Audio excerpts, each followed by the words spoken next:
Orang Quraisy akhirnya sepakat untuk melakukan dua hal. Ini masyhur sekali dalam sejarah ya.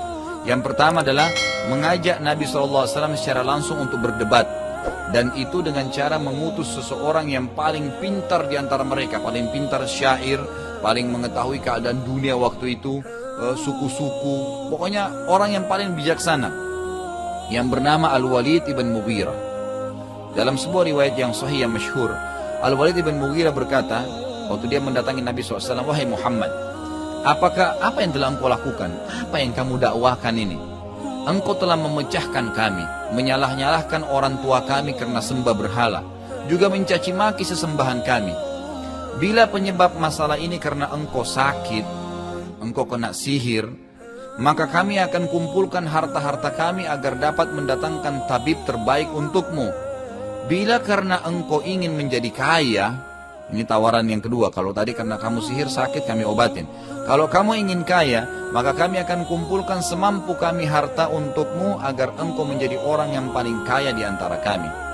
Bila karena engkau ingin kemuliaan, maka kami semua akan menyanjungmu. Gak perlu khawatir karena kamu tokoh kami, tokoh masyarakat. Bila karena engkau ingin menjadi raja, maka kami akan nobatkan engkau menjadi raja kami. Bila karena wanita, maka kami akan nikahkan engkau dengan wanita tercantik sesuai pilihanmu. Setelah semua yang Al-Walid ucapkan tadi, dan Nabi SAW diam aja, nggak nyaut. Nah, sewaktu itu Walid selesai, udah selesai. Nabi SAW bilang, Nabi berkata, apakah engkau sudah selesai wahai Walid? Walid bilang, iya. Nggak ada lagi yang mau disampaikan. Walid memang nunggu apa jawabannya nih. Lalu Nabi SAW berkata, sekarang coba dengarkan dari aku baik-baik. Nabi lalu membacakan surah Al-Fussilat. Ya. Al-Fussilat ini urutan 41 dalam Al-Quran, ayatnya panjang ya. Ayat 1 sampai ayat 54. Ya.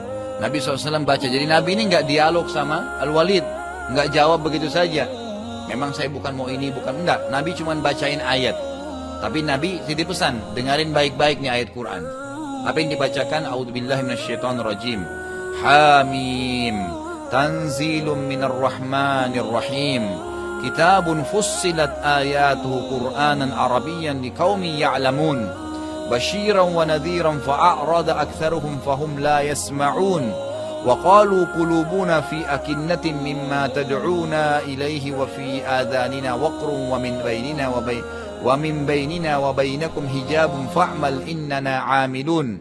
Qul innama ana basyarum mithlukum yuha ilayya annama ilahukum ilahun wahidun fastaqimu ilaihi wastaghfiruhu wa wailun lil musyrikin alladhina la yu'tuna az-zakata wa hum bil akhirati hum kafirun innal ladhina amanu wa 'amilus solihati lahum ajrun ghairu mamnun. Qul a innakum la takfuruna billadhi khalaqal arda fi yawmayn wa taj'aluna lahu andada dzalika rabbul alamin. وجعل فيها رواسي من فوقها وبارك فيها وقدر فيها أقواتها في 4 أيام سواء للسائلين ثم استوى إلى السماء وهي دخان فقال لها وللأرض ائتيا طوعا أو كرها قالتا أتينا طاعين فقضاهن 7 سماوات في يومين وأوحى في كل سماء أمرها وزينا السماء الدنيا بمصابيح وحفظا ذلك تقدير العزيز العليم فَإِنْ أَعْرَضُوا فَقُلْ أَنْذَرْتُكُمْ صَائِقَةً مِثْلَ صَائِقَةِ عَادٍ وَثَمُودٍ. Sampai ayat 13 ini, waktu Nabi SAW baca, kebetulan waktu itu jemaah sekalian, Al-Walid ini belum pernah tahu apa yang Nabi dakwain, dan cuma dengar simpang siur. Dan juga selama ini orang cuma baca, oh Muhammad tuh selalu bacain ayat-ayat Quran dari Allah. Dia nggak pernah dengar, baru kali ini dia dengar gitu. Apa yang Nabi katakan, kita terjemahin dulu 13 ayat ini ya. Pertama, Hamim. Hamim ini berarti potongan huruf-huruf Al-Quran di awal surah yang Allah lebih tahu artinya atau nama surah itu. Ya. Ayat kedua, diturunkan dari Tuhan yang maha pemurah lagi maha penyayang. Jadi ini yang saya bacain kamu sekarang Walid, kitab yang turun dari Tuhan. Siapa itu? Yang maha pemurah lagi maha penyayang, Allah Subhanahu wa ta'ala. Kitab yang dijelaskan ayat-ayatnya, yakni bacaan dalam bahasa Arab, agar kalian mengetahui dalam bahasa kalian turun nih. Maksudnya kalian faham itu. Yang membawa berita gembira dan membawa peringatan. Berita gembira bagi orang yang beriman, ancaman peringatan bagi orang yang menolak. Tetapi kebanyakan mereka berpaling, tidak mau mendengarkannya. Kenapa kalian tidak mau dengar dulu ayat ini? Dengar dulu apa yang saya sampaikan. Mereka berkata, hati kami berada dalam tutupan yang menutupinya. Apa yang kamu seru kepadanya? Kami nggak mau dengar, tidak perlu tahu ayat itu apa isinya. Dan telinga kami ada sumbatannya, dan antara kami dan engkau wahai Muhammad ada dinding pemisah. Maka bekerjalah kamu, sungguhnya kami pun akan bekerja. Jadi berbuatlah semaumu, kami juga akan berbuat. Katakanlah hai Muhammad kepada mereka bahwasanya aku hanyalah seorang manusia seperti kalian, yang diwahyukan kepada aku bahwasanya Tuhan kalian adalah Tuhan yang Maha Esa Allah. Maka tetaplah pada jalan yang lurus menuju kepadanya, dan mohonlah ampun kepadanya, dan kecelakaan besarlah bagi orang-orang yang mempersekutukannya, yaitu orang-orang yang tidak menunaikan zakat dan mereka kafir akan adanya kehidupan akhirat. Ya, kalau orang kafir, maka ini berarti akan sulit bagi mereka untuk beriman. Sesungguhnya orang-orang yang beriman dan beramal saleh, yakin Allah, ngikutin apa yang Allah perintahin, itu amal saleh. Mereka mendapatkan pahala yang tidak akan putus-putus.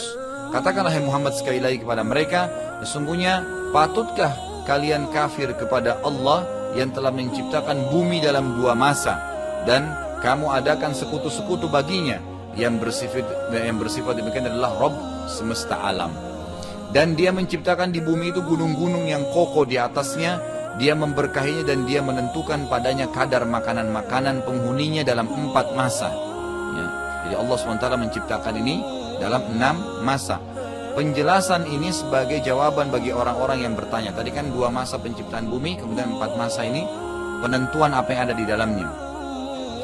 Yang ke-11 adalah kemudian dia menuju kepada penciptaan langit, dan langit itu masih merupakan asap. Ya.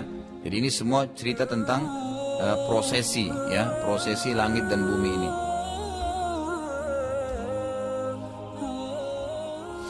Dan dia Allah berkata kepadanya dan kepada bumi, pada langit dan bumi. Waktu itu berarti bumi lebih dulu diciptakan oleh Allah Subhanahu wa taala.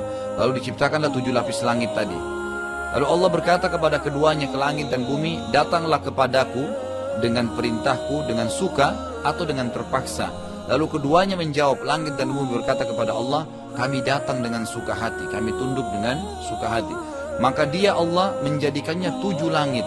Jadi pada saat itu Allah baru menjadikan 7 lapis langit dalam 2 masa pula. Ya, jadi dalam sini juga sama dengan bumi yang memiliki 2 masa. Dia mewahyukan kepada tiap-tiap langit urusannya. Lalu Allah memerintahkan setiap langit ada penghuninya, ada tugas-tugas di situ. Dan kami hiasi langit yang dekat. Nah, ini sekarang langit yang di atas kepala kita. Langit yang dekat dengan bintang-bintang yang cemerlang seperti kita lihat sekarang. Dan kami memeliharanya dengan sebaik-baiknya. Demikianlah, maksudnya tidak tabrakan, tetap posisinya gitu kan, fungsinya masing-masing ada. Demikianlah ketentuan Tuhan yang maha perkasa, ya, lagi maha mengetahui. Jika mereka berpaling, ini ayat terakhir 13 tadi, yang langsung berhenti Nabi waktu itu karena diberhentikan oleh Al-Walid. Dia mengatakan, jika mereka berpaling, tidak mau beriman kepada Allah yang menciptakan langit dan bumi ini, dan tidak mau mengimani kamu risalah wahai Muhammad, katakanlah kepada mereka, aku Allah telah memperingatkan kalian dengan petir itu yang telah menimpa kaum Ad dan Samud. Kebetulan kisah kaum Ad dan Samud ini adalah kisah yang masyhur di kalangan orang-orang Quraisy. Ya, kaum Ad dan Samud ini kaum yang memang Allah siksa dengan petir. Mereka tahu kisahnya bahwasanya Allah pernah turun petir dari langit dan menghancurkan 2 suku ini. Saat tiba di ayat ke-13 ini, Al-Walid ketakutan mendengar ayat 13 tadi. Karena mereka tahu kisahnya kaum Ad dan Samud gitu kan. Ketakutan dan berdiri dari tempat duduknya lalu menutup mulut Nabi SAW lalu mengucapkan kalimat dan berkata, aku memohon kepadamu, hai Muhammad atas nama Allah, gitu kan, janganlah engkau putus hubungan kerabatmu.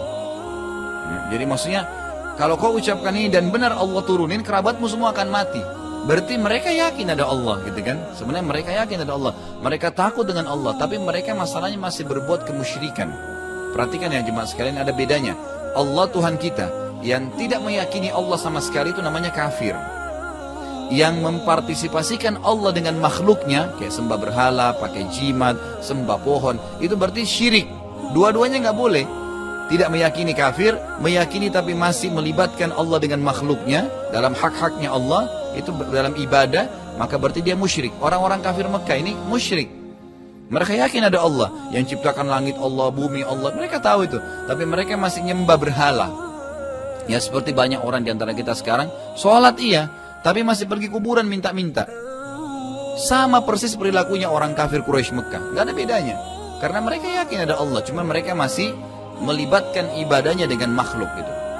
Maka pada saat itu karena ketakutan dia mengatakan unshiduka ya Muhammad billah ya warrahim. Jadi saya minta kepada Muhammad, takutlah kepada Allah. Berhenti itu ditutup udah Nabi, dan hati-hati dengan kerabatmu sampai 3 kali. Lalu dia duduk kembali. Kemudian Nabi SAW melanjutkan surah sampai habis, sampai ayat 54. Ini tentu kita tidak akan baca karena memang yang jadi saksi bahasan cuma sampai 13 ayat tadi. Itu kan sisanya itu dibacain dan Al-Walid pun dengar. Setelah selesai dibaca, yang anehnya jemaah sekalian, ya kata Nabi SAW, wahai Walid, ini yang saya miliki. Ini jawaban saya nih. Saya nggak punya yang lain. Nabi nggak ucapin kalimat pun, cuma bacain surah Al-Quran.